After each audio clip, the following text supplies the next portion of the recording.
YouTube land, this is Phoenix Dingo. Thank you so much for tuning into my channel. First things first, please subscribe. Help me get to 100 viewers. That would be great. Okay, so I wanted to do a video about how they minimize Andrew Yang. So that I feel like many times people sit here and you're like, I feel like I'm in an alternate universe because what I'm seeing versus what they're reporting is, completely different. So I just kind of wanted to address it. One, I think they take a lot of his points. They're starting to take a lot of his points. And I think one of the ways that they're doing that, or one of the reasons that they're doing that, is because he has a very distinct running plan. The things that he's pushing out was something that no one else was talking about. But as the race continues, you're starting to notice other people are taking things that he's saying. For instance, the growth of automized robots, okay, and how it's going to take away jobs. I know Biden started talking about that the other day, and it was almost word for word exactly what Yang said, and it was just like, really? Really, no one wants to address this? And you don't even see news coverage of this fact. He's been in it for a little while now, and you've never heard him talk about any of this. But now, all of a sudden, he's jumping on the bandwagon and acting as if it's his own thoughts. It's his own, this made me want to jump in the race. And it's BS. It's complete and utter BS. And it's a way to take the different things that Andrew Yang is running on and minimizing it, because a lot of what everyone else is running on is the same old jazz. For instance, the raising minimum wage to $15 an hour. Everybody's talking about it. There's no difference between any of the other candidates because they're all talking about it. So none of them really stick out per se when they're all discussing it because they're all saying the same thing. Whereas in Andrew Yang is talking about the freedom dividend. And that makes him stand out. So another thing that they do is they'll address the universe. When they talk about it, they call it the universal basic income. I did another video about that. Please check it out, about why we should call it the freedom dividend. But they address it as if it's important. However, they minimize it by critiquing the idea and then making it seem like that's not an answer going forth. For instance, when it comes down to Sanders, he addresses it, but then he says giving away free money doesn't work. People all want to work. You feel good about yourself when you work, yada, yada, yada. And then he guarantees federal jobs as a way to go instead of the UBI. I'm going to do another video about the whole federal jobs issue because I don't think it's a good idea, and I'll explain why in that video. But one of the major things that I've noticed is, if you notice, a lot of the different people that are running take his ideas and don't give him credit. The only one who did was Marianne.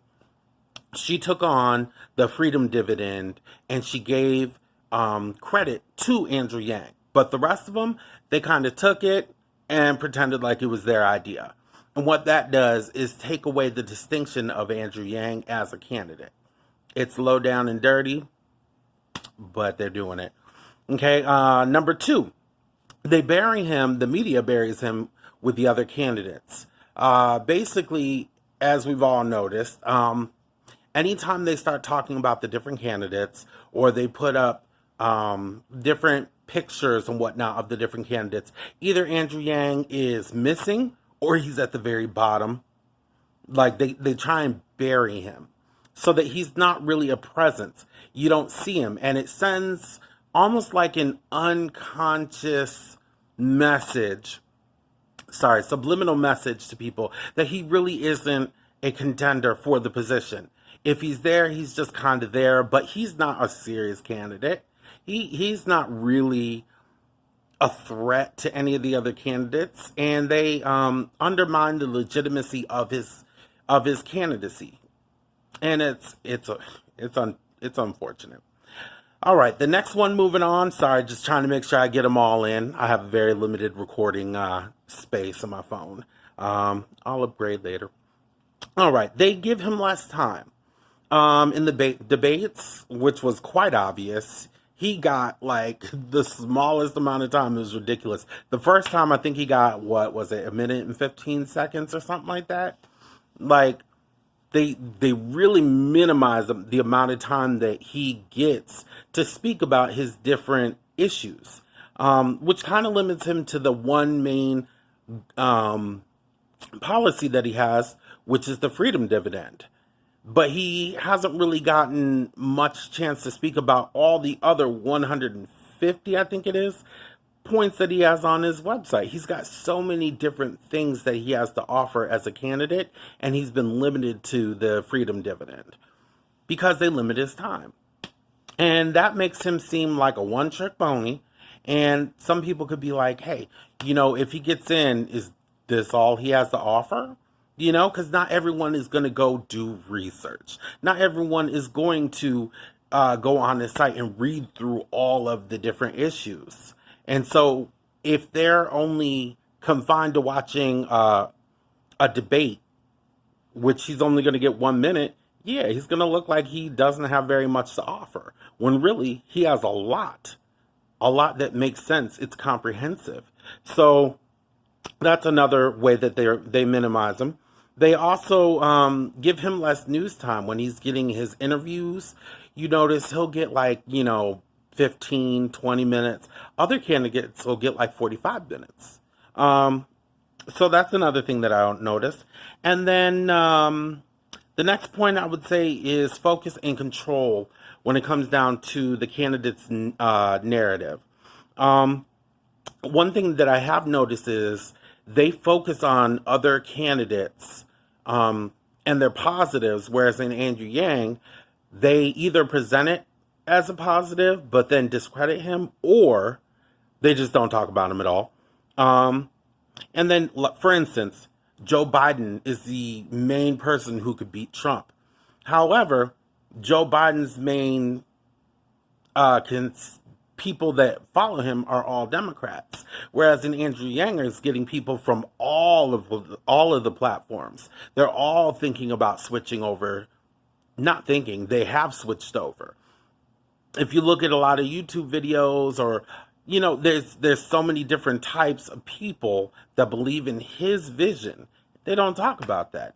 If you look at his social media presence, it's huge, but they don't talk about that. They make it seem like the only people that have a chance to beat him is Warren, Sanders, and Biden. And by doing that, that puts fear in people, because they think, okay, if I don't vote for these people, I'm going to be stuck with Trump. I'm going to be stuck with Trump. And really, I mean, if you get these people, things are pretty much going to stay the same, because you have to think, are they going to be able to work with both groups when they get there? So I think that's a very important key detail that a lot of people overlook. Then there's also their focus on the sound bites instead of content. People will say things, I cannot remember what Elizabeth Warren said. She said something, and they just went crazy with it. I was like, really? That's not even... Anyways. All right, and then, as I said before, number 5, they limit him to UBI, as if that's all that he has. I said that earlier, so I don't have to go too deep in it. Anyways, I'm going to do a video shortly about how we can help Andrew Yang in his presidency, because our internet presence is definitely there, and we are helping change the narrative. So if we all work together in order to change the narrative, then he has a much better chance, especially with this Democratic debate coming up. Sorry, I am fumbling today. Especially with this upcoming debate. If we make our presence known and we show, hey, we want him, we want to hear more about him, there's an interest, there's more of a chance that he'll be able to speak more, and thus more people can hear his message, and we can get more Yang Gang. So, stay tuned for the next video. Please subscribe and have a wonderful day. Thank you.